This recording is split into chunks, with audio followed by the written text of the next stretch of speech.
안녕하십니까. 2024년도 5월호 커버스토리로 이번에는 서울 오페라 앙상블 장수동 감독님을 모시기로 했습니다. 지난 30년 동안 창작 오페라에 참 이로운 길을 고독하게 걸어오셨고, 그럼에도 불구하고 많은 사람으로부터 장수동 하면은 그래도 대한민국의 창작 오페라를 이끌어가는 최고 감독님이시다, 이런 인정을 받고 계신데요. 오늘은 그분을 만나서 여러 가지 그동안 걸어왔던 그 길을 한번 토파보고 훑어보는 그런 시간을 갖기로 하겠습니다. 자, 안녕하세요. 아이고, 반갑습니다. 네. 아이 창경에서 많으니까 또 새롭네. 김영 얼굴이. 그러니까요. 네. 그래, 안천 사실은 네. 여기 저희 집에서 네. 버스 정류장은 4정거장이면 됩니다. 그래서 여기 내려와서 창경을 딱 들어오잖아요. 네. 나의 고공 정원입니다. 이거. 그래서 저는 출근길에 네. 그리고 또 제가 연식이 되다 보니까 또 무료로 들어오세요. 자주 옵니다. 예, 저도 멀지 반갑습니다. 않았습니다. 저도 멀지 않았습니다. 네. 아니, 여기 이게 지금 창경궁이잖아요. 네. 근데 아까 듣자 하니 예전엔 여기가 앞마당이었다고. 야, 저쪽에는 우리 꼽았던 여기가 창경궁이 아니라 창경원이었죠. 네. 야, 그 일본 사람들이 여기다가 궁에다가 동물원 했던 시절도 있었어요. 그러니까요. 네, 근데 지금은 굉장히 복원도 됐지만 네. 여기서 그 창덕궁 넘어간 길이 너무 근사하고요. 네. 또 제가 자랑하고 싶은 창경궁에서 바라보는 도심이 근사합니다. 이게 그러니까 이게 우리 그 옛날 조선 시대의 모습과 현대 모습이 그냥 있는 데가 바로 창경궁입니다. 창경궁. 네. 그래서 그런지 제가 네. 아까 말씀드렸지만 우리 얼굴을 한 오페라, 네. 그걸 모토로 해서 지금까지 창작 오페라의 길을 쭉 걸어오셨는데 아마 그런 영향이 있지 않을까요? 여기 서울의 옛날에 고즈넉한 이곳을 다 알기도 하고 예, 예. 이 부분에서 살아오셨고 예. 지금도 이 부분에 살고 계시고 네, 네. 그러면서 오페라 작품을 했기 때문에 항상 머릿속에 우리 얼굴을 한 오페라가 좀 필요하지 않나, 이런 생각으로 걸어오지 않았을까? 그런다고 말씀을 하니까 예. 조금 개연성이 있는데 그게 뭐냐면 저희들이 그때 운용이라는 창작 오페라였어요. 네. 그러니까 물론 고대 숨소리지만 네. 그게 바로 이게 여기 있는 바로 서천, 북천의 이야기입니다. 네. 거기다가 묵류 도원도라는 이야기를 섞어서 만든 거고 또 저기 가면 인사동 있잖아요. 인사동에 바로 도화서가 있었어요. 도화서. 예, 그게 장승업이 그림 그리던 곳입니다. 장승업. 그러니까 장승업이 모처럼 제야 있다가 그리고 취화선에 그렇죠. 취하서 오페라 취하. 그러니까 그래서 그 인사동이란 데가 그래서 지금도 화방이 많고 그림 하고도 파는데 인사동이고 바로 옆에 낙원동 떡집들 많잖아요. 그게 상궁들이 나와서 궁에서 나와서 떡집 한 겁니다. 그게. 그러니까 그래서 떡집이 또 많은 게 낙원동이에요. 그 익선동. 그러니까 사실은 이 고궁 안에 산다는 거는 사실은 뭐 강남에 사신 분들이나 아니면 저 경기도 쪽에 남쪽에 사신 분들 사람들이 잘 모르고요. 모르죠. 구도심에 사는 사람이 축복입니다. 맞아요. 그런데 역시 본인이 가지고 있는 창작의 모토나 뭐 모티브나 이런 건 내가 살지 않은, 내가 경험하지 않은 먼 데서 오기보다는 가까운 데서 느끼고 그걸 이제 토대로 해서 모티브로 만드는 건데, 그래서 장승호도 그렇지만은 처음에 우리 얼굴을 한 오페라를 한번 해야겠다, 그 계기가 있을 것 같아요. 사실은 제가 연극쟁이 출신이잖아요. 알죠. 그러다가 뭐 좀 기회가 돼서 네. 그 김자경 오페라단에서 그때 오페라 조연출 오래 하다가 데뷔도 하고 또 국립오페라단에서 그 예술의 전당 그 개관할 때 네. 만옥네스크라는 작품으로 제가 그 연출을 했어요. 그래서 사실은 그런 거 하는 과정에서 이거 왜 이렇게 서양 오페라만 하지? 물론 저도 서양 오페라도 하고 대부분 다 그러지만 많이 하시잖아요. 예, 근데 그래서 왜 우리 얼굴 한 오페라가 없을까? 그 고민 때문에 서울 오페라 앙상블이라는 단체가 1994년 5월달 30년 예, 그 30년 전에 만들어진 거고요. 그래서 올해 다음 달 6월 2일 날 30주년을 기념해서 이번 기회를 통해서 우리가 공연한 것 중에서 창작 오페라 18개 작품을 한번 하이라이트로 한번 오페라 갈라로 공연해 보자. 그게 6월 2일 날. 예, 그래서 뭐 우리가 하는 게 전부는 아니지만 서울 오페라 앙상블 하는 공연이 전부는 아니지만 그런 것 해서 우리 오페라의 과거와 오늘과 미래를 한번 함께 조망해 보자. 그런 그 어떤 오페라 갈라 페스티벌을 준비하게 됐습니다. 근데 2023년도에도 한번 하시잖아요. 10월 달인가? 2023년에는 창작 오페라만 갔어요. 창작 오페라만? 예. 이번에는? 그러니까 그것도 우리가 한 거, 서울 아. 오페라 한 거. 그러니까 근데 지금 창작 오페라는 저희들만 하는 게 아니고요. 네. 모든 저 오페라인들이 하고 계시기 때문에 뭐 꼭 그렇지만 우리가 했던 것들 이제 저희들은 뭐랄까 아주 그랜드한 오페라기보다 감소한 오페라. 그러니까 작지만 단단한 예. 그런 뭐 우리가 강소 기업처럼 그런 오페라를 추구했기 때문에 그런 저에서 했던 저 작품들이 많습니다. 네. 근데 창작 오페라는 다 그렇게 해야 된다 생각하거든요. 그래서 그걸 모아서 작년에 2023년에 했고 올해는 이제 30주년 기념해서 그렇죠. 우리가 94년 창단 공연 때부터 지금까지 한 거, 그리고 우리가 다음에 할 공연 예정인 작품까지도 하이라이트 보여주는. 그래서 우리가 이렇게 했습니다. 근데 많이 부족한데 앞으로도 열심히 늘 암중무색이죠. 민간 오페라다는 거는 사실 대한민국에서 전 세계도 참 드문 겁니다. 우리하고 옆에 있는 일본 정도가 민영 오페라단, 일본 사람들은 민영 오페라단 하는데 그렇게 하고 대부분 다 극장에서 하죠. 그렇죠. 나라에서 하고 하는데 그러니까 희한한데 지금 요즘 민간 오페라단 위기입니다. 위기. 글쎄요. 그 말 IMF 때도 싶은데 왜 이렇게 민간 오페라에 대해서 지원도 좀 소홀히 하고 이만 그나마 했던 페스티벌 지원금도 끊어버리고 그러니까 지원이라는 거는 사실은 참 저도 거기도 자유롭지 않은데요. 지원이라는 건 지원금 얘기잖아요. 돈 얘기는 예산인데. 말씀 잘하셔야 돼요. 그런데 근데 전 그렇게 생각해요. 우리한테도 이번 기회에 위기를 우리가 기회를 삼아야 된다. 자생할 수 있는. 그렇게 해야지만 발전할 수 있다고 생각하는 이유는 뭐냐면 또 바깥에서 볼 때 우리가 어떻게 받는가에 대한 고민도 한번 이번에 해보고요. 그리고 페스티벌이나 우리 오페라를 어떻게 가야지만 할 것인가. 저는 가끔 그래요. 저도 그런 생각하는데 우리가 고인물에 갇혀 있는 게 아닌가.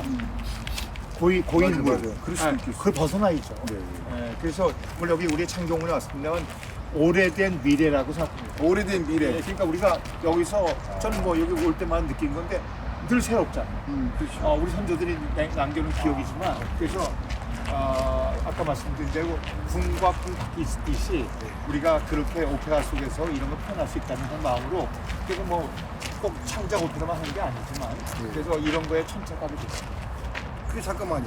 아까 민간 오페라에 대한 지원에 대한 말씀하시다가 제가 올해 지원금이 대한민국 오페라 페스티벌 지원금이 끊겨가지고 사실은 이거 올해 못하는 거 아니야? 그런데 어쨌든 해 나가는 거예요. 그럼요. 굉장히 어려우실 거예요. 저는 작년에 그 돈주반이라는 걸 하고 올해는 참가할 수 있는 자격이 없었기 때문에 그렇게 됐습니다. 1년에 이제 겪어서 근데 이게 지금 하시는 분들 얼마나 어렵겠어요. 어려운데 그러니까 우리가 한쪽에서는 우리가 다 격려하면서 도와주고 한쪽에서는 우리가 이렇게 되는 거에 대한 진단해볼 필요가 있다. 맞아요. 그런 생각합니다. 그래서 그래서 굉장히 역경가운데 어쨌든 극복해낼 수 있는 게 민간 오페라의 또 어떤 보던 정신, 또 힘이 아닌가. 그동안 쭉 민간 오페라 했잖아요. 그러니까 우리가 주목해야 될 것은 우리나라 최초의 오페라 늘 하잖아요. 라트라비아타 춘이다. 1948년도에 있는 그 민간 오페라가 하는 겁니다. 그리고 우리나라 최초의 창작 오페라 춘향전 그것도 우리가 민간 단체에서 한 거예요. 맞아요. 물론 그때는 국내 오페라단이 활용하기도 전이고 그런 것이 국가적으로 풍성하기 전에 우리의 그 오페라의 어른들이나 선각자들이 한 거거든요. 그러니까 우리가 그때 그 초심을 돌아가서 그런 열정과 또 지금 시대가 요청하는 그러니까 시대 정신이 담겨 있는 오페라를 해야 되는데 우리가 계속 하는 것만 계속 재현하는 게 아니야? 재현하는 게 왜 또 지원해줘? 이런 얘기가 한쪽에 나왔다는 것이죠. 그러니까 그럴 수도 있겠다. 우리가 바꿔야죠. 그러니까 그 뭐랄까요?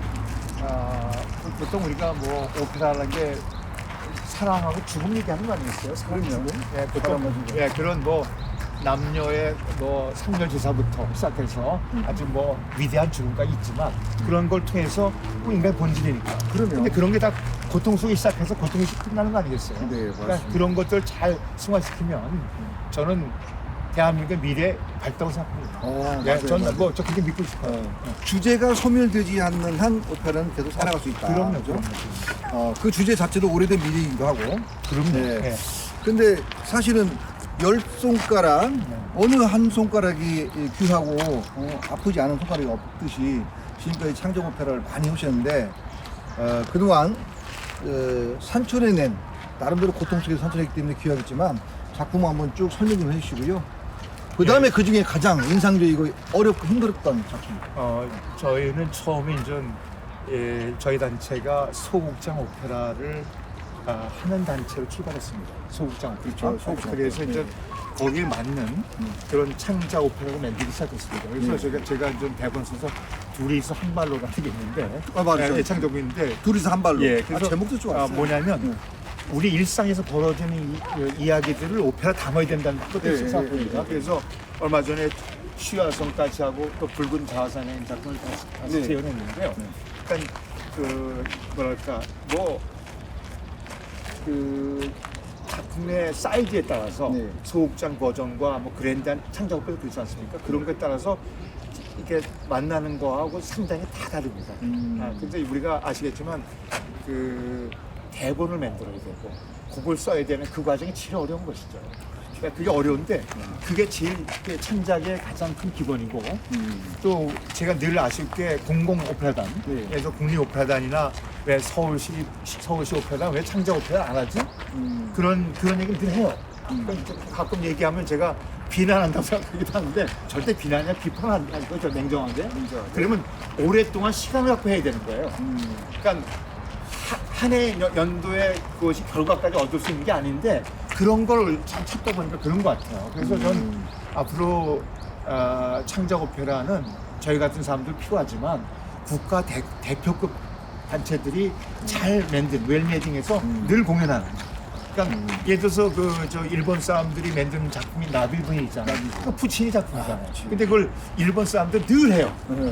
어디 한 곳에 가면 그러면 석학이라는 작품 그걸 지금 합니다. 그건 그러니까 예 그럼요. 그래서 그렇게 해서 자꾸만 저기 잘하는 세대도 보고 또 실버 세대도 보고 네. 젊은 사람들 보고 이렇게 여러 사람들이 대칭에 따라서 늘 보고 그러니까 작품에 대한 생각이 달라지기 시작하고 작품의 생명이 예. 그래서 작품이 그러니까 우리가 셰익스피어나 히랍 그걸 하면은 그게 다 옛날 얘기고 어느 때는 영국 왕조 이야기지만 지금 하는 것이 지금 시간에 대세이지 않습니까? 그럼요. 예, 오페라도 그런 것들이 많이 좀 우리 오페라 동네에서 적용되길 바랍니다. 네.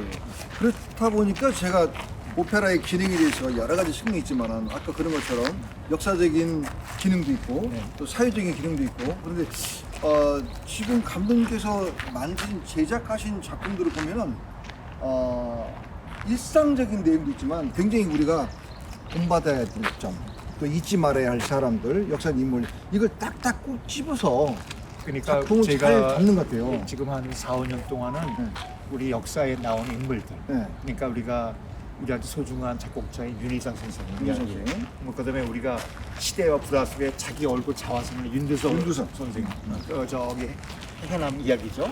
그다음에 시화세나 조선 시대 말에 그냥 거리의 화각 네. 그런 예술과의 모습을 통해서 우리 모습을 보자는 거였어요. 근데 지금은 좀 바뀌었습니다. 그래서 올해부터는 현 시대, 그러니까 지금 뭐 가자에서 어저께도 폭격이 일어나가지고 지금 뭐 시리아 쪽하고 지금 이란 쪽에 뭐 핵이 어떻게 되는 일이 나오잖아요. 이스라엘과 그런데 지금 내편이 없는 시대가 왔는데, 그러니까 지금 난민촌 이야기, 그러니까 전쟁 뒤에, 그러니까 우크라이나 지금 사람들이 지금 거의 700만이 지금 떠들고 있어요. 그거 우리 한번 했잖아요. 그러니까요. 그러니까 그 난민들의 삶을 어떻게 살지? 그래서 지금은 우리의 이야기들 포함해서 저 자신이 아버님이 이북에서 왔으니까 산발 따라지 자식인데 저희들 디아스포라 난민들 유민이잖아요. 그래서 이런 얘기들을 좀 하는 이야기로 바뀌면서 우리 시각만 있는 게 아니라 세계적 시각 갖고 하는 것들. 그래서 굉장히 폭이 넓어지는 거예요. 뭐 시각이 넓다기보다는 그러니까 예를 들어서 소재 확장이지 어쨌든. 뭐 국경 없는 의사에 가 있는 한 간호사 이야기를 통해서 그러면 우리 어떻게 했지? 우리가 옛날에는 그런 구호 기금을 받았던 그런 궁핍한 시기가 있지만 지금 우리가 수혜했잖아요. 그러면 우리 접수자 원조를 받는 나라에서 원조를 주는 나라를 근데 받겠으니까. 이것이 문화적으로도 좀 많이 통용되고 있잖아요. 근데 이제 그래? 모든 그 공연 예술의 합체라고 할 수 있는 네. 토탈에서는 오페라를 통해서 어떻게 볼 수 없을까? 왜냐면 그래야지 그 뭐 유럽이나 저 미주나 다 그 나라의 뭐랄까 오피니언 리더들이 오페라 극장 가잖아요. 네. 예? 그러니까 거기가 중심이 가야 돼. 그래서 그런 것들이 좀 그런 작업을 하고 싶고 얼마 전에 그 저 동경에 가서 동경에서 지금 스프링 페스티벌 하고 있습니다. 동경에서 동경에서 하는 예 근데 그 사람들이 동경 올림픽 한다고 문화 올림픽 준비했다가 1년 연기하는 바람에 아무것도 못했고 네. 그다음에 또 1년 지나고 나서 올림픽 하다 보니까 문화 행사 다 없었어요. 다 체육관에서 하는 거 운동장으로 가능했어요. 굉장히 어려웠는데 가보니까 되게 열심히 하더라고요. 그러니까 우리가 그 일본 사람도 부러우고 할 게 아니라 딱 하나 배울 게 뭐냐면 그런 문화적 형성을 위해서 그 거기 있는 기업이나 공공단체들이 다 모여서 합니다. 시민들 위해서. 정말 그런 것들 우리가 조금 해야죠. 그러니까 형식이 아니라 그러니까 조금씩 실반해가지고. 그걸 이제 앞으로 저기 감독이 해야 저는 뭐 제가 누군가가 했으니까 누군가 소리를 지어야 되고 누군가 얘기를 해야 되고 제시해야 하는 그러니까 이게 뭐냐면 그 어떤 일을 할 때 서울시도 좋고 서울시 문화재도 있잖아. 서울시 문화재단도 있고 뭐 다 뭐 경기 문화재단 다 있는데 시민과 함께하는 그러니까 문화재단 독립해서 뭘 해요. 물론 그 수밖에 없지만 같이 해야 되는 그러니까 여기 성서목소 다 기업분도 있고 지역마다 특성 있는 거기에서 육성하는 무슨 무슨 프로젝트 많이 있지 않습니까? 같이 엉켜서 함께하는 그런 작업들이 여전히 이렇게 좀 나눠져 있기 때문에 저는 가끔 뭐 서울시 앞에 광장 있잖아요. 서울시 광장. 그리고 뭘 계속 뭐 잔디밭 위에다가 뭘 맨날 임시 가설을 해요. 근데 그 시민들이 거기 사는 시민들만 알아. 프로젝트로.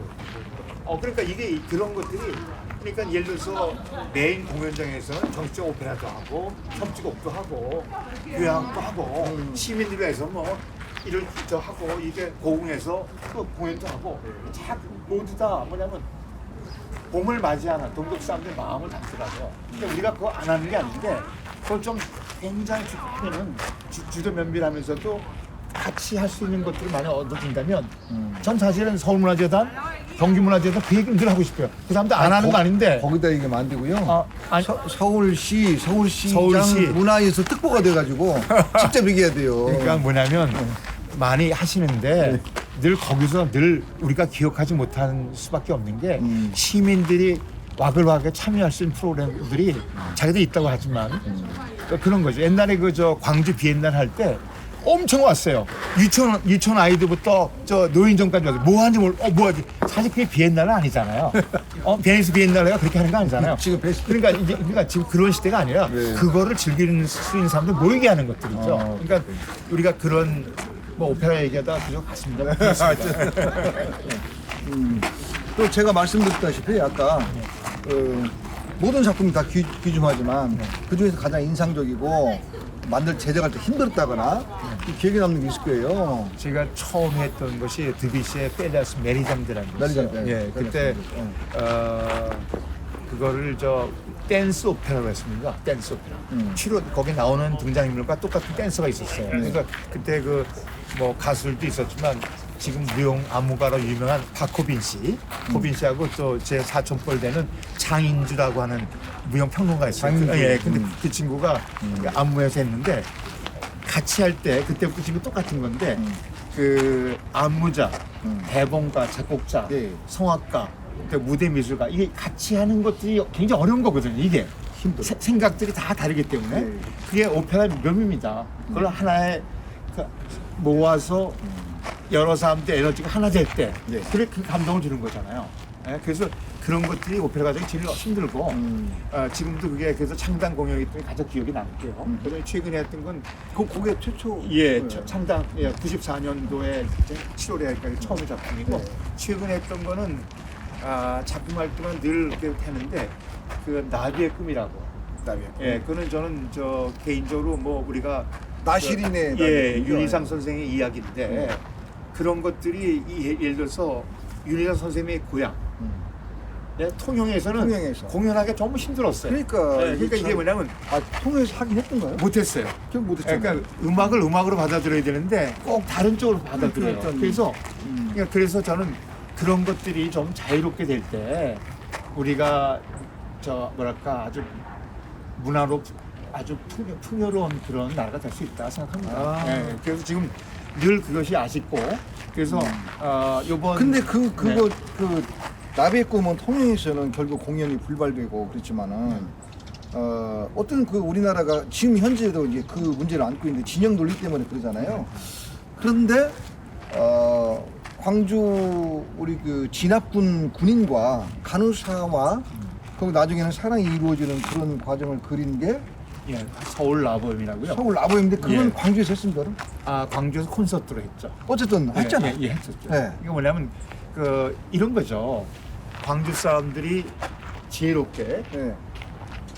경상도 출신의 대통령 두 사람을 대통령으로 밀었어요. 네. 인구가 적다는 이유도 있겠지만 이제 경상권에서 제 말씀은 뭐냐면 그런 데는 굉장히 생각이 굉장히 진보적이다 생각해요. 그러니까 나는 예, 왜 예. 통영에서는 못했는데 근데 그건 그 지역의 문제가 아니라 예. 받아들이는 저는 뭐 결국에 뭐 지역 감정에 이거 절대 안 하고 예. 그런 걸 받아들인 태도들이 예. 저는 그 개개인을 만나면 전혀 문제 없다고 그러지만 실상 그것이 공연화 되려고 그러면 늘 그것이 숙제가 네, 돼요. 그렇죠. 항상 그런 거죠. 근데 그런 것들이 어느 시대에 있었습니다. 근데 그러니까 제작 과정도 힘들지만 제작을 해서 오픈하려고 하는데 막상 그 어떤 특정한 지역에서 뭘 하지 못한다는 게 굉장히 일단 마음이 아픈 거죠. 근데 지금은 그런 것들이 많이 이렇게 논의만 되면 예.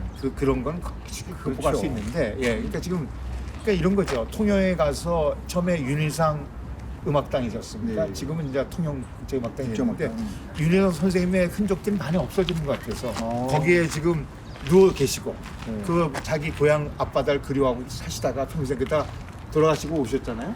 근데 그런데 그러니까 늘 가면은 윤희상의 흔적은 있지만 그 프로그램 같은 거 보면은 아무리 우리 음악과 뭐 세계 음악을 지향하더라도 윤희상 음악들은 점점 없어지는 것 같아요. 그런 그래서 느낌 그런 들어요. 것들, 그래서 네. 그런 것들은 우리가 조금 경계할 필요는 있다. 그래서 그 일하신 분들은 또 일하신 나름대로 자기가 오랫동안 프로젝트가 있겠지만, 그러니까 아까 말씀드린 윤희상 이야기, 윤희상 음악은 할 수 있었는데 윤희상 이야기는 하기 어렵다.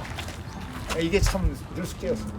근데 그런 것들이 창작 음악 세계는 많이 있죠.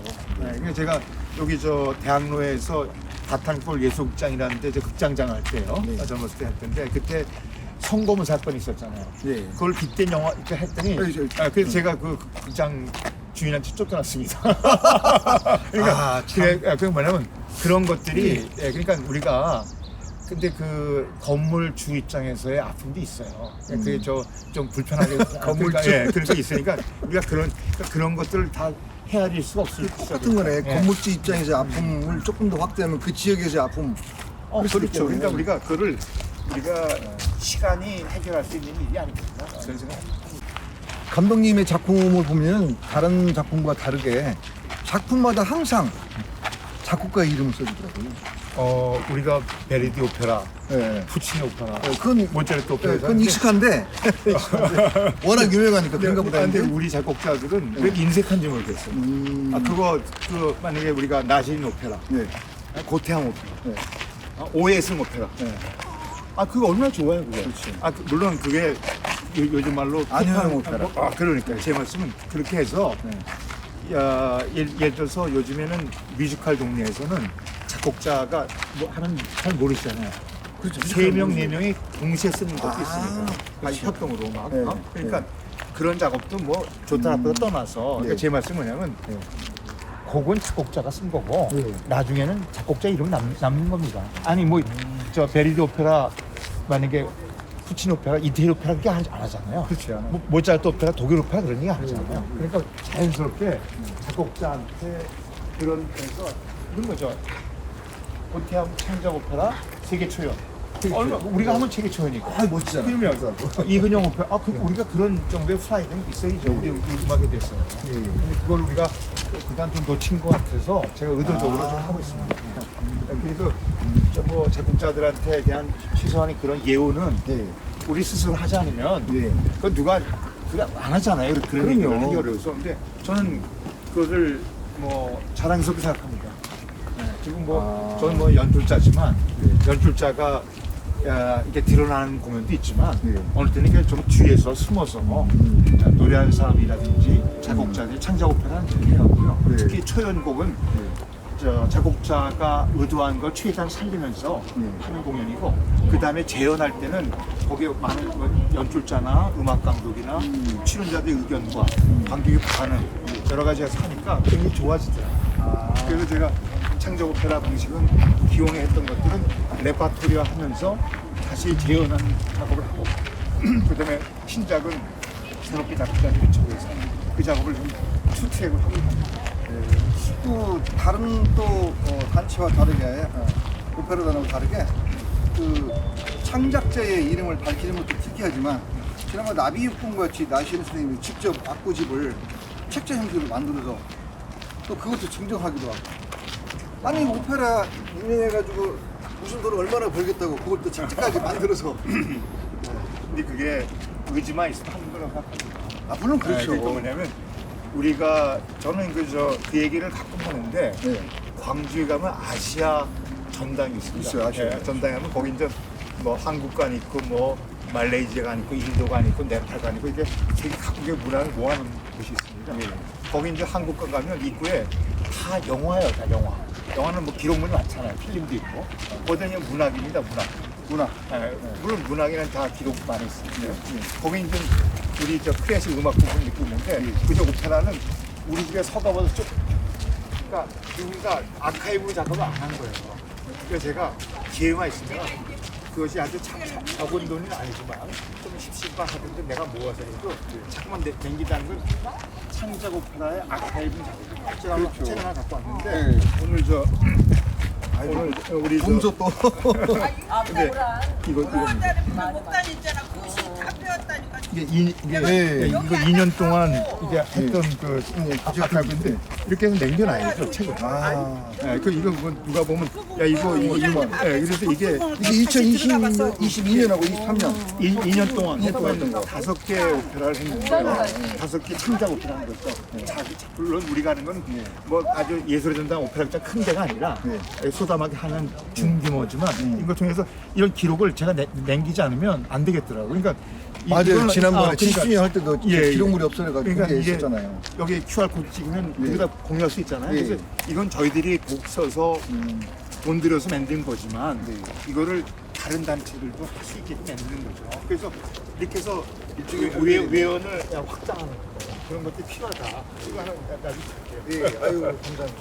기억에 만든 책을.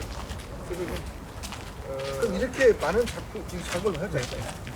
작곡가를 찾아서 또 작곡가의 길을 살려주고 그걸 알리기 위해서 이렇게 아카이브 형식의 책자를 만들어서 QR코드 찍어서 다른 단체도 우리 작품을 공연할 수 있도록 길을 열는 거잖아요. 그러면 그렇게 30년 동안 달려오셨는데 애초에 우리 얼굴을 한 오페라를 시작하겠다. 그 이후로 달려온 지금은 애초에 목표했던 것과 지금의 이슈로 봤을 때 많이 목표에 근접했다고 좀. 지금도 쉽게 말해서 암중 모색이죠. 암중 모색. 암중 모색 왜 그러냐면 언제까지? 근데 이거는 아마 제가 30년 하면서 한번 이런 아까 말씀드린 있는가 한번 털어내고 싶은 욕망이 생기는 게 왜냐면 이게 오페라라는 거를 우리나라는 오페라 제작자가 없습니다. 영화 동네는 왜 이렇게 돈도 되고 흥행이 되면 또 다시 저 영화 제작할 수 있는 여러 가지 자금도 만들어지고 있는데 오페라는 되게 어렵잖아요. 그래서 주로 외국에서는 다 국가에서 하든지 시에서 운영하는 건데, 그러니까 이게 민간 단체에서 할 수 있는 것이 이제 거의 끝물이 아닌가 싶어요. 이거 우리하고 일본 정도가 지금 민간 단체 하고 있는데 이제 앞으로 이게 극장 중심으로 가야 됩니다. 그러니까 우리가 지금 아시겠지만 제가 처음에 창당할 때 94년, 30년 전에는 극장이 60몇 개 있었어요. 지금 30년 동안에 지방 자치화되면서 200개가 넘죠. 아닙니다. 250몇 개가 돼요. 그러니까 공동극장이 민간 단체 거 빼고 이건 굉장한 역사입니다. 그래서 우리가 그런 극장을 중심으로 오페라를 만들어야지만 그 국민들이나 시민들도 뭘까요? 좀 경제적 부담 없이 오페라를 대할 수 있을 것 같아요. 그래서 앞으로 그런 쪽으로 좀 그 오페라의 운동이 좀 바뀌어져야 되지 않을까 그런 생각이 듭니다.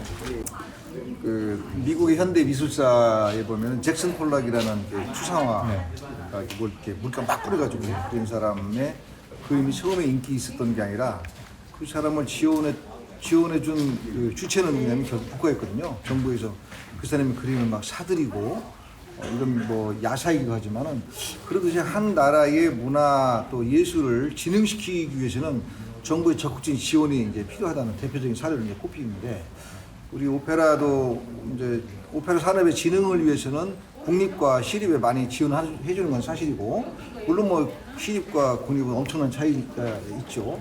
그렇지만은 민간도 분명히 우리나라를 대표하는 그런 민간 단체라면 좀 정부에서 많이 지원해주고 그래야 할 필요성이 있다고 보는데 지금 충분하다고 보는 거예요. 그러니까 지원이라는 거는 아까도 잠깐 말씀드렸지만 지원의 필요성.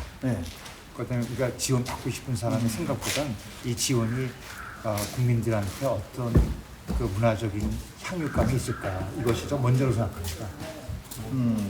그런 생각하면은 우리가 그 지원을 바라보는 우리 오페라인들의 생각도 좀 바뀌어야 된다고 생각합니다. 그 왜 그러냐면 그 이런 겁니다.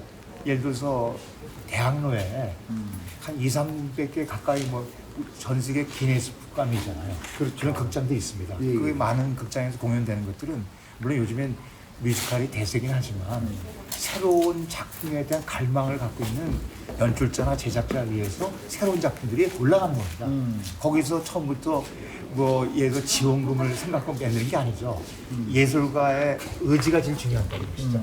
그러니까 오페라는 물론 그렇게 하기 좀 어려운 게 있어요. 예. 일단 뭐 오케스트라, 합창, 발레가 해서 일단 출연하는 사람이나 규모가 크기 때문에 그렇습니다. 그런데 그럼 역으로 우리가 그 뭐 모노 오페라도 좋고 두 명이 나오는 오페라도 좋고 이렇게 자기들이 감당할 수 있는 공연부터 시작하는 것이죠. 그래서 저는 그런 걸 위해서 소극장 오페라가 굉장히 소중하다고 생각했던 것입니다. 그래서 그런 걸 통해서 아까 말씀드린 새로운 작품들, 새로운 작곡자, 새로운 지휘자, 새로운 연출자 또 막 들어와서 공부하고 들어와서 기회를 찾는 젊은 성악가 이런 사람들이 그런 걸 통해서 훈련하는 것이죠.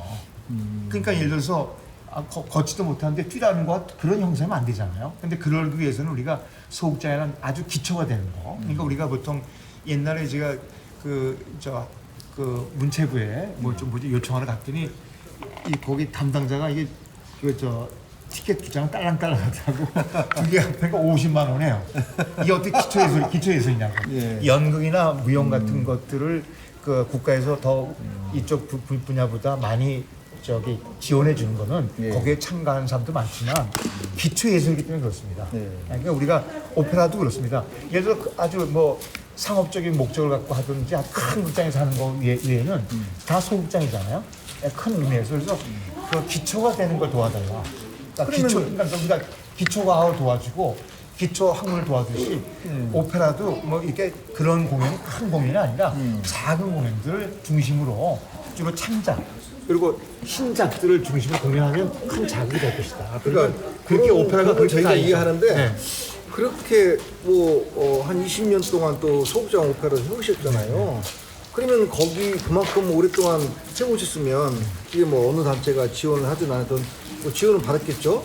그러면 어느 정도 성과를 내서 지금 정도 상급 오페라, 소규모 오페라, 소극장 오페라가 좀 많이 활성화되어 하는데 그런 건 또 아닌 것 같아서. 그러니까 뭐냐면 우리가 지원금이 없을 때도 오페라 페스티벌 했습니다. 예. 그러니까 뭐냐면 지원금은 늘 그때 따라 부침이 심하죠. 그리고 뭐 저도 오페라 하는 사람이지만 때로는 그 오페라의 공연물들이 다 똑같진 않았어요.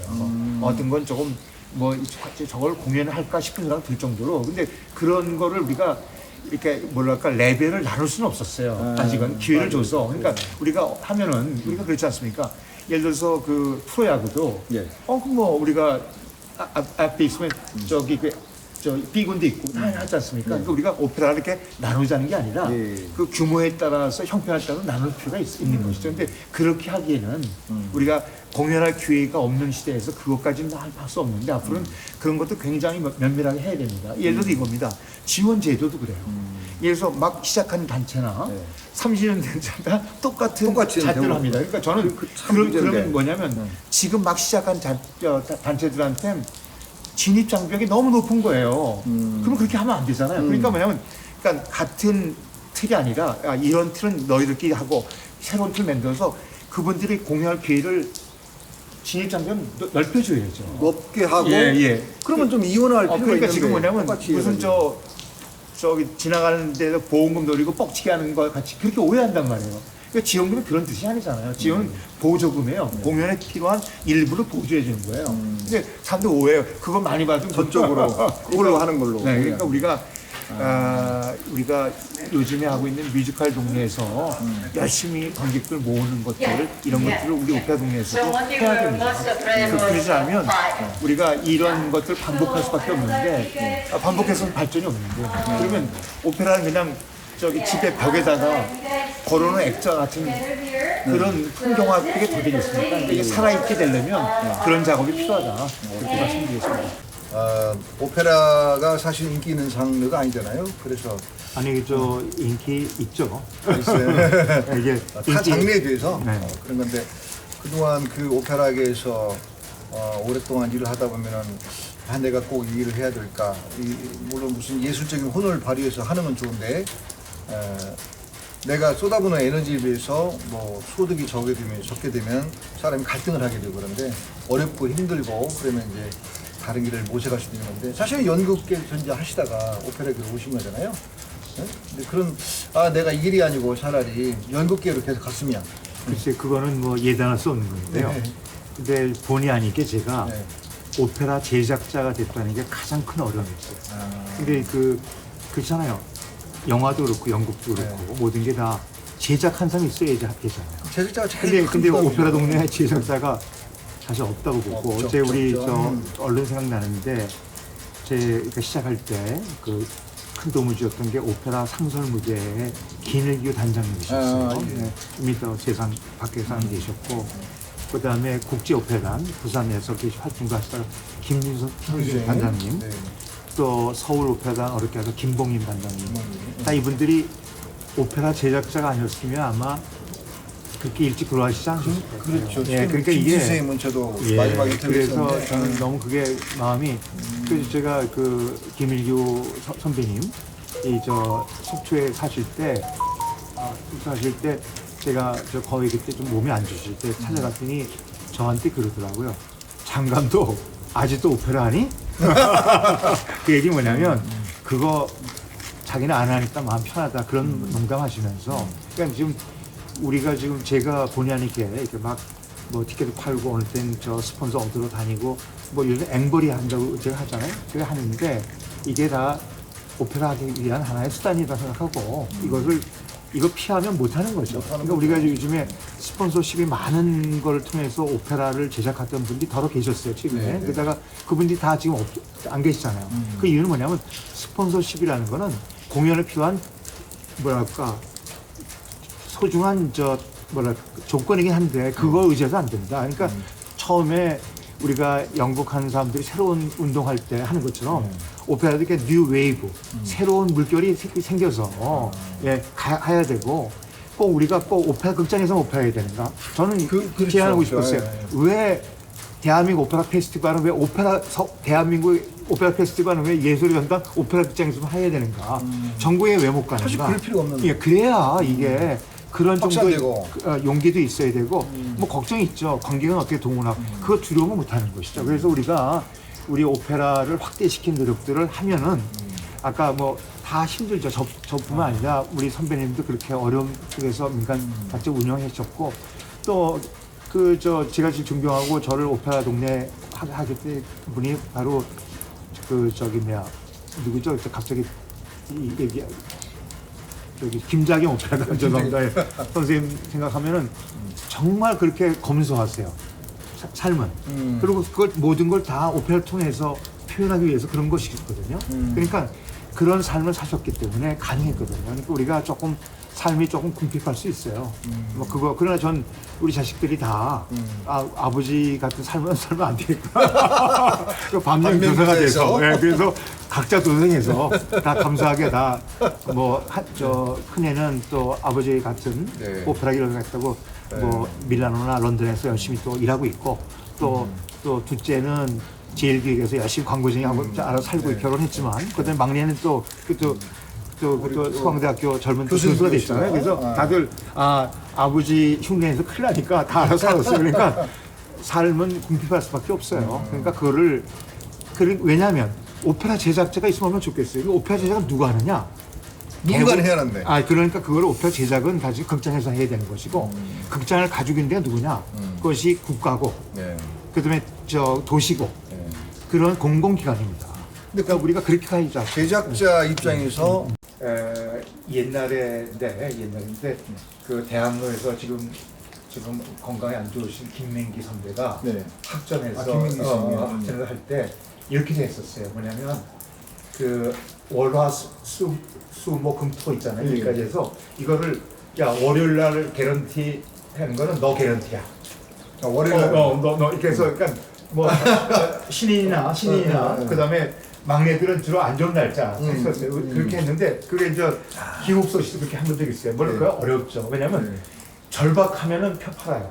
그러니까 저는 저 꼬마 때 추성우 선배가 그 제가 저 그때 개런티로 한번 티켓을 주신 것 같아. 그래서 잘 되면 주지만 이거를 줬는데 이걸 주머니 갖고 있다가 팔아 다닐 시간이 없어요. 우리 무대 일하니까. 그러니까 추성우 선배가 얘기했어. 야, 그거 나한테 달라고. 그래서 내가 팔아줄게.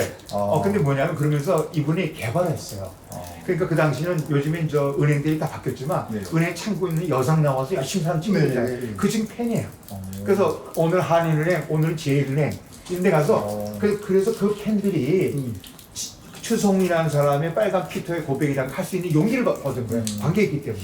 그다음에 요즘 저 병고에 시달리고 있는 윤석가 씨도 제가 그렇게 개발한 거예요. 그 박정자 선배님 같은 경우는 꽃봉지회라고 해서 꼭 같은 또래 사람들끼리 모여서 이 꽃잎도 날려주면서 팬들이 있어요. 요즘엔 팬덤이 있어서 요즘은 그렇게 하지만 옛날에 그렇게 했습니다. 그러니까 우리가 저는 늘 그래요. 오페라 가수들한테 네 관객에 100명만 있어라. 네 관객에는 네 팬들 100명만 아니 그래서 그렇죠. 그 사람들이 다 못 오더라도 그러니까 그렇게 한 사람이 만약에 10명이면 1000명이 모이잖아. 그렇게 해서 시작을 하고 그러면서 그렇게 우리가 기본적인 베이스를 차려놓고 그다음에 관객이 오게 해야 된다. 근데 우리가 가만히 뒤집고 어떻게 하느냐. 그러니까 그 방법이 최고다. 그러려면 늘 관객한테 친절하고 관객하고 인사하고 관객에 늘 서신도 보내고 이런 노력이 그러니까 뭐냐면 그러잖아요. 뭐 이 말을 참 창피한 얘기. 아리스토텔레스 시약이 있다고 그냥 시약을 봤더니 전혀 뭐가 어디 있는지 모르겠어요. 근데 영국의 3대 요소는 뭐냐? 희곡, 배우, 관객이라고 있어요. 오페라 뭐예요? 음악, 가수, 관객이죠. 관객이 없으면 그럼요. 그러니까 관객을 개발하기 위한 노력들을 정말 절박하게 해야 됩니다. 그래서 교육도 필요해. 교육. 그러니까 그래서 제가 교육을 오페라를 감상할 수 있는 기회를 어릴 때부터 또는 젊은이들도 볼 수 있는 기회를 많이 누군가는 제공해 줘야 되고 그렇게 볼 수 있는 시간을 누군가 조성해 줘야 되고 이런 걸 누가 해야 이거죠. 그러니까 저는 꼭 이게 오페라를 보는 특별한 계층이 있다고 생각하지 않습니다. 물론 저 데이터 보면 대충 나오는데 근데 그거 하면 일본 사람들 잘했다는 경우를 하나 말씀드릴게요. 우리보다 먼저 삽질해서 우리가 늦게 한 것이 동경에는 시흥국립극장입니다. 근데 극장을 오픈하기 전에 4년 전부터 NHK 교육방송에서 전 세계에 있는 오페라들을 다 새로운 것들을 계속 시민들 보여줬어요. 여기서 이런 거 할 거야. 그리고 우리가 늘 했던 것이 아니라 이런 새로운 트렌드가 많이 있어 오페라가. 그러면서 그렇게 해서 도네이션도 하고 시민들의 참여를 끌었어요. 예를 들어서 저 북경에 국가 대공원 졌습니다. 근데 보통 인민들이 오페라 볼 기회가 없었죠. 그래서 하면서 공연 없을 때도 그 로비하고 중국가에서 오페라 역사를 쫙 했습니다. 그때 물론 1대1로라는 것도 국가적 아젠다도 있었지만 그래서 전 세계에서 어떤 일이 벌어지고 자연주의 시대, 낭만주의 시대, 현대 오페라, 그다음에 중국 오페라, 중국의 전통 오페라, 뭐 월극, 무슨 베이징 오페라 같은 거, 그다음에 혁명 가극까지 쫙 보게 해줘요. 그러면 공연은 없어도 늘 보는 거지. 인민들 그 오페라 교육이라는 건 그렇게 시키는 거예요. 우리는 그런 노력들을 그게 뭐냐면 지금 우리가 이름이 있는 게 오페라 극장이 있습니다. 예술이나 오페라 극장. 거기에 뭐가 있나요 지금? 그러니까 물론 예술전당에 했던 기록들이 이렇게 있습니다. 문호건 선배 계실 때 작업을 하셨는데 그게 아니라 전체 아우러이죠. 그래서 저는 그 5층에 그 비어있거든 로툰다리가 거기 오페라 역사를 그러니까 뭐냐면 메트로폴리탄 지하 가면 쫙 있습니다. 야, 여기서 이런 가수가 노래했어? 이 무용수가 여기서 춤을 췄어? 이게 얼마나 그것이 배움과 자기 체험의 공간이 있잖아요. 그러니까 노래 한 사람뿐만 아니라 모두 오페라인들 그리고 관객들이 그러면 우리 맨날 잠궈놔요 로비를 5층 개방해서 거기 그럼 역사를 공부하면 자연스럽게 알게 되는 거거든요. 이거 안 했어요. 그래서 이거 해야 돼요. 그래서 한국 오페라 역사 박물관 이런 것들을 예술전당 5층에다 비어 있잖아요 지금. 만들어지면 교육이 필요한 것이죠. 박물관 아는 만큼 보이는데, 아는 만큼 보이는데. 그러니까 박물관이 많이 나왔는데요. 이제 그건 이제 어떤 제도적으로 뭐 법이 바뀌어야 되고 이런 것도 있지만 그 비엔나 가면 그 필름 페스티벌을 늘 해요. 늘 하는데 거기 오페라 늘 시민들이 언제든지 볼 수 있도록 해놨죠. 늘 저 거기 비엔나는 극장 박물관도 있고 네. 비엔나 스타츠 오페라에서 했던 공연만 모두 모아놓은 별도의 박물관이 있죠. 근데 이거는 당연한 거예요. 이게 아카이빙 작업입니다. 그러니까 그거 아카이브 아까 중국에서도 그렇고 일본도 극장 짓기 전에 교육방송에서 4년간 방해한 거 그럼요. 그런 것처럼 우리도 그러면 뭔가 노력을 하면 될 것 같은데. 그러니까 우리가 지금 우리도 교육 채널도 있고 여러 가지 있지 않습니까? 지금 우리만큼 매스미디어 발달한 체계를 얼마나 많이 했어요. 종편도 있고 그런데 우리가 특화시켜서 어느 시간만 해서 그렇게 좀 처음에는 시청률 떨어져도 우리가 공연한 걸 늘 새벽 1시, 2시 방영합니다.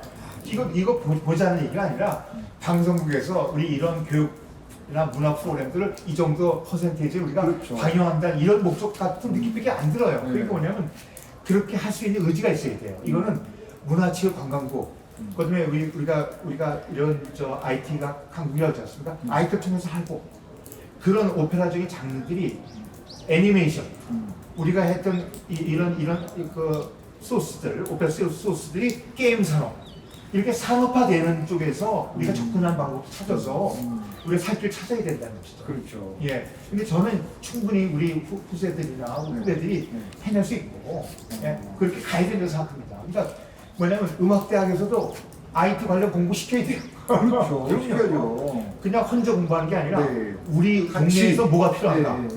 그런 것들이 아마 앞으로 미래 오페라를 아마 그 뭐랄까요 그 견인하지 않을까. 그러면 답은 나왔네요. 네. 저는 제가 이제 김장현 오페라 말씀 잘 못해가지고. 그거 얘기 오페라 제작자 입장에서 오페라 제작자 입장에서 오페라 제작자가 본인이 됐다는 것이지. 오페라 제작하게 될 필요 없어요. 그러니까 본인이 계셨는데 제일 중요한 것은 그 여러 가지 어려움이 있잖아요. 근데 제가 라라랜드라는 그 뮤지컬 영화를 보면서 가슴이 아픈 게 뭐냐면 그 여자 주인공이 자기의 작품을 올렸어. 근데 아무도 관객이 없는 거야. 한 명이 없으면. 이럴 때 굉장히 그 쓸쓸함 이런 게 있는데 제작을 열심히 공들여서 했음에도 불구하고 관객을 동원한다기보다는 관객이 없을 때 그럼 답은 나왔네요. 왜냐면 이제는 우리 이제 인터뷰 말미인데 그러면은 그런 방향으로 오페라가 이제 흘러가야 된다는 거 누가 다른 사람이 아니고 감독님이 그에 앞장서셔야 된다. 앞으로 어떻게 앞장서시겠는지. 저는 제 삶이 마중물이라고 생각합니다. 우리 선배님들이 해오신 거. 저는 국립오페라단이 지금 장충동에서 예술연도 내려가기 전까지의 제가 막내였어요. 그 막내였는데 그 얘기 뭐냐면 그때는 장충동 국립오페라단 시절이죠. 그때 뭐냐면 1년에 한 2편, 많으면 3편 정도 할 때입니다. 지금은 다르죠. 지금 특수법인이 됐고 뭐냐면 굉장히 발전을 생각합니다. 발전인데 우리가 옛 것을 배울 게 있어요. 뭐냐면 절박한 사람들의 예술 작품이 남습니다. 그 절박성. 사람들의 예술 작품이. 그러니까 절박성이라는 거에 대한 고민이 우리가 다 있어야 되고 먹고 사는 거 우리만 그런 거예요? 무용하신 분들은 다 힘들죠, 뭐. 연극하신 분들 그러니까 우리가 이거 우리 배고파 이 얘기는 하지 말자. 더 이상 하지 말고. 그 얘기는 우리가 그거는 우리가 이만큼 살 수 있는 큰 소스라고 생각하고 그거 가지고 하지 말고 야, 앞으로 우리가 뭘 해야지? 그러니까. 예, 그걸 생각하는 거죠. 그러니까 앞으로 어떻게 하실 것인지. 저는 이렇게 생각합니다. 우리가 지금 5천만 넘는 인구잖아요. 예. 그리고 최근에 전국 단위로 지방화되면서 극장이 지금 거의 300개 육박합니다. 공공극장이. 예. 오페라 할 수 있는 극장이라는 뜻입니다. 그렇죠. 그러니까 저 서귀포에서부터 울릉도까지 극장 다 있어요. 다 있어요. 거기에 담을 수 있는 오페라를 만들기 시작해야 된다는 거죠.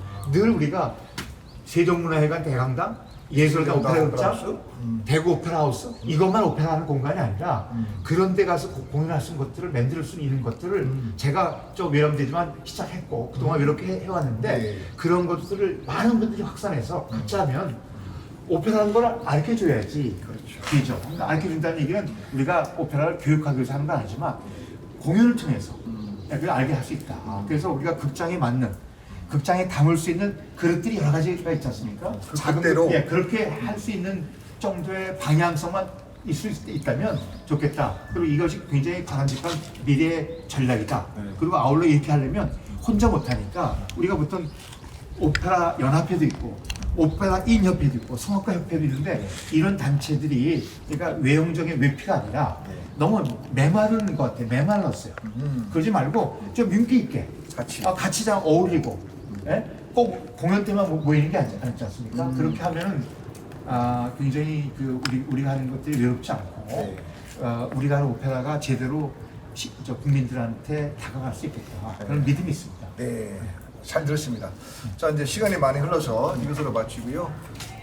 사실은 우리 장수동 감독님께서 오늘의 인터뷰 목적은 가장 중요한 목적은 6월 2일 날 공연인데 그것만 멘트 한번 날려주시고요. 네, 그렇게 마무리 짓겠습니다. 예, 우리가 94년도 올해 시작해서 2024년 6월 2일 날 30년 동안 했던 공연들의 집대성을 한번 모아봤습니다. 그래서 우리가 했던 게 창작 오페라, 뭐 그랜드 오페라, 소극장 오페라, 번안 오페라 여러 장르를 했는데 횟수는 70회가 넘는데 공연 작품 한 50편 정도 됩니다. 그 중에서 20편 정도를 모아서 그걸 한 자리에 거기 하이라이트를 보여주는 그리고 우리가 앞으로 이런 공연들을 할 예정입니다 하는 작품들도 같이 하면서 우리가 한 단체의 아주 작은 단체지만 한 단체의 30년 동안의 어떤 과거와 오늘 그 미래를 한번 함께 조망하면서 한국 오페라가 어떻게 가면 바람직하지 않겠는가 이런 것들을 축제 형식으로 하는 것이니까 6월 2일 날 예술현장 콘서트를 하는 2024년 한국 오페라 갈라 페스티벌에 많은 관심을 부탁드리겠습니다. 예, 감사합니다. 네, 많은 관심 부탁드립니다. 감사합니다. 네, 고맙습니다. 6월 1일 날 예술현장 예,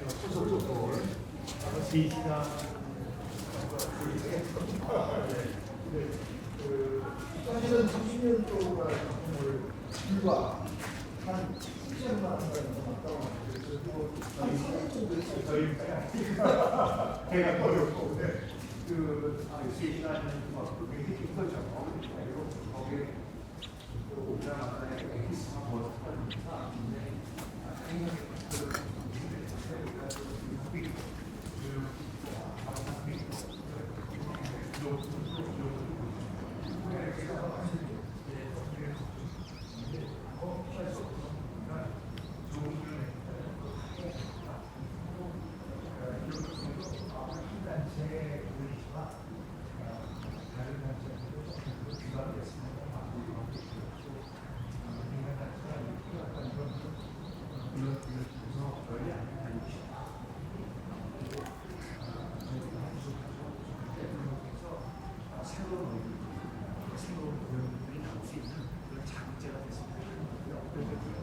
우리 공연이 탁 쏘는 사이다 같은 그런 공연이 되기를 가져가면서 사실 작품 하나하나가 탁 쏘는 소리 사이다 같은 맛이 있었죠. 아니 뭐 여전히 부족하죠. 근데 뭐 제가 완성까지는 못하지만 저희는 이런 것들 보면서 저는 계속 우스갯소리도 저 장송 같이 살면 안 되겠구나 하는 그런 우리 저 오페라 후배님들이 많이 계셔서 또 굉장히 유능해요. 유능한데 이제 자기의 얼굴을 하는 스타일을 하는 잘하죠. 네. 그러니까 장윤성식도 있고 누구식도 있고 누구식도 있고 이렇게 돼야 그 관객이라는 게 골라보는 재미가 있잖아요. 그럼요. 네, 그런 것들이 앞으로 그래서 그렇게 돼야지만 오페라가 건강하게 발전할 수 있고 또 어디 가서 뭐 우리가 지원 안 해줘 오지 말고 뭘 지원해 줄까?